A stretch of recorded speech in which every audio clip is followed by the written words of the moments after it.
friends! Welcome back to the blog. It's me, Samantha, your favorite solo traveler. Maybe. Should be. Here again with another season 2 post to talk to you about my first ever big solo travel experience. But before we dive in, make sure you've seen and read the season 2 trailer video and blog so you're all caught up for this post and the posts coming your way very soon. So I've been on a lot of travels, primarily solo, but as they say, your first always sticks with you. And mine was certainly a wild adventure on the infamous Route 66. So today I'm going to share with you a complete and comprehensive guide to traveling on Route 66 so you'll be prepared to travel on it too. Route 66 is arguably the most famous road in the United States. It covers just over 2,400 miles, or 3,900 kilometers, across 8 different states. And while it was decommissioned in 1985, many sections of Route 66 still remain, and have been revitalized in an effort to honor the historic Mother Road. I grew up in Oklahoma, where Route 66 actually runs through most of the state, but I never really had a desire to travel along it until I decided to travel across the entire country. And I figured Route 66 was probably the best way to start doing it. Route 66 starts in Chicago, Illinois, in the middle of its bustling downtown area. Literally. Starting here isn't a necessity, and it may not be worth the hassle for some, but I decided if I was going to travel along Route 66, I was gonna do it right, from start to finish. So I anxiously drove all the way up to Chicago and anxiously drove all the way through Chicago to get some crooked and blurred photos of the official Route 66 starting sign out my passenger side window. I would have stopped to get some better pictures had there been less traffic and more opportunities to park the car, which is hard to do in a big city like Chicago. From Chicago, Route 66 winds through many more smaller towns like Joliet and Litchfield. And it's in these smaller towns that you really get a feel for what it must have been like to travel on this road in the early 20th century when it was more widely used. It kind of gives you this sense of nostalgia, even if you're not entirely sure what you're longing to remember, especially with how old this road is.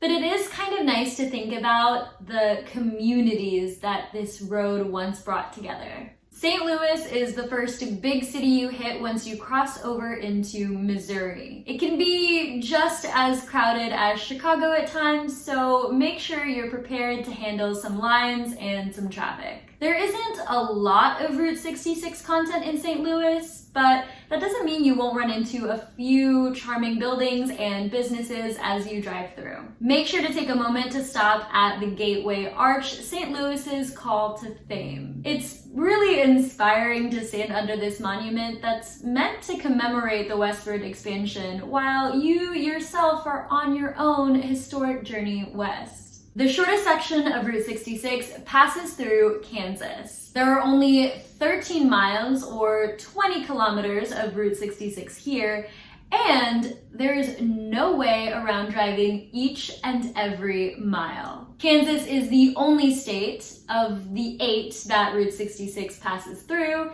that has no interstate bypass, which means that you'll get to experience each and every part of what makes Route 66 so beautiful and unique right here in Kansas. It's easy to speed through this section, but hurried travel isn't in the spirit of Route 66. Take your time to explore some of the quaint and quiet towns like Baxter Springs and Galena, as well as visiting some of the old museums in the area. There are also a lot of photo opportunities like the life-size Cars statues that inspired the characters in the Cars movie. Now we're in my home state of Oklahoma. Here you'll pass through towns like Miami, Afton, Veneta, and Catoosa before you hit the big city of Tulsa. Tulsa surprisingly has a lot of Route 66 stops running through the town. Most notably is the Mother Road district, where there are a lot of different eateries and shops in that growing area. Tulsa also has a miles-long Riverside Walk that comes off the highway,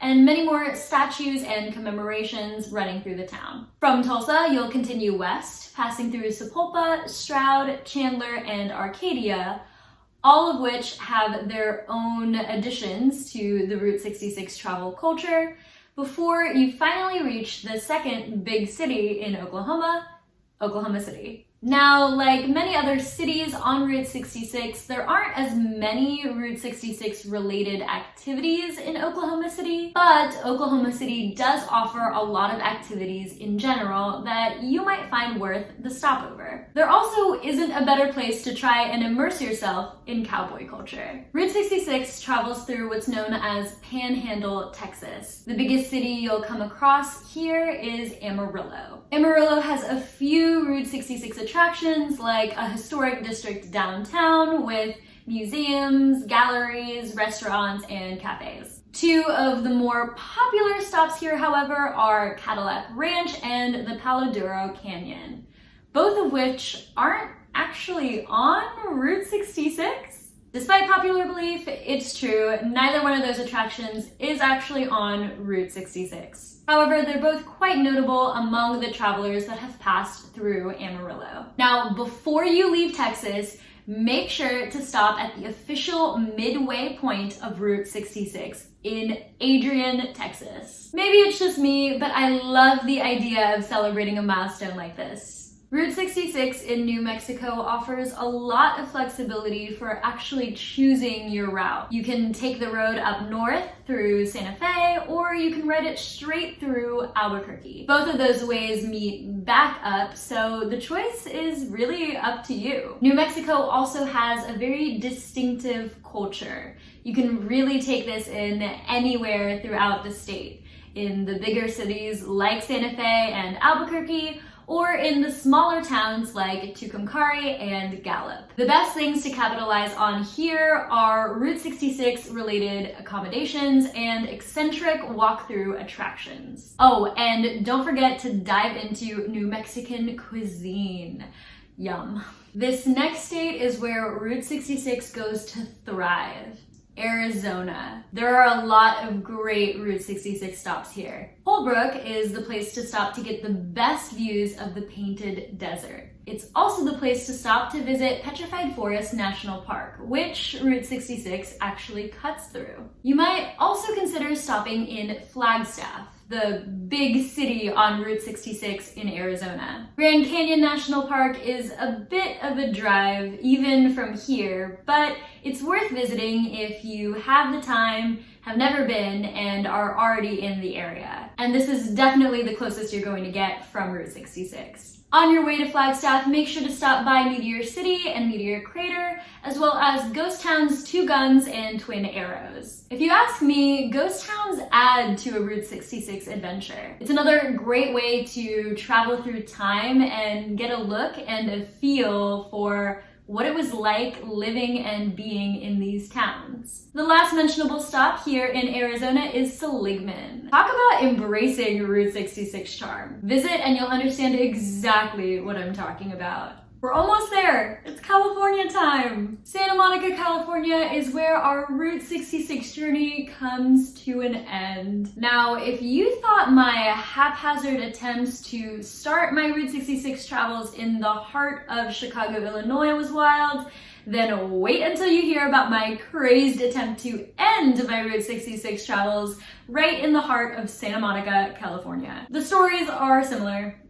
I barely did it. Classic traffic and expected parking woes are to blame, so travel through at your own risk. But it wasn't all wasted. I did manage to enjoy a sunny day in Santa Monica, which is more than I can say for my day in Chicago. Before I let you guys go, I want to mention that a lot of resources played a part in making sure I was successful in traveling on Route 66. Make sure you're comfortable and familiar with such a long road trip. Get yourself a paper map and a paper guide to Route 66 specifically. And make sure to read the actual blog post that goes along with this blog video for more information. I share a lot more about these necessary resources in that blog post, as well as specific stops that I think are worth it and related to Route 66 in specific states. My next blog post is going to launch the first state guide on my website. I think this might be the first time I'm officially announcing it, and I'm very excited to share it with you. It's going to be filled with not only my own travel stories from traveling to said specific state,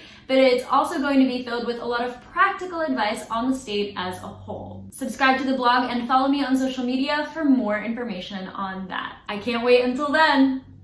Bye, friends.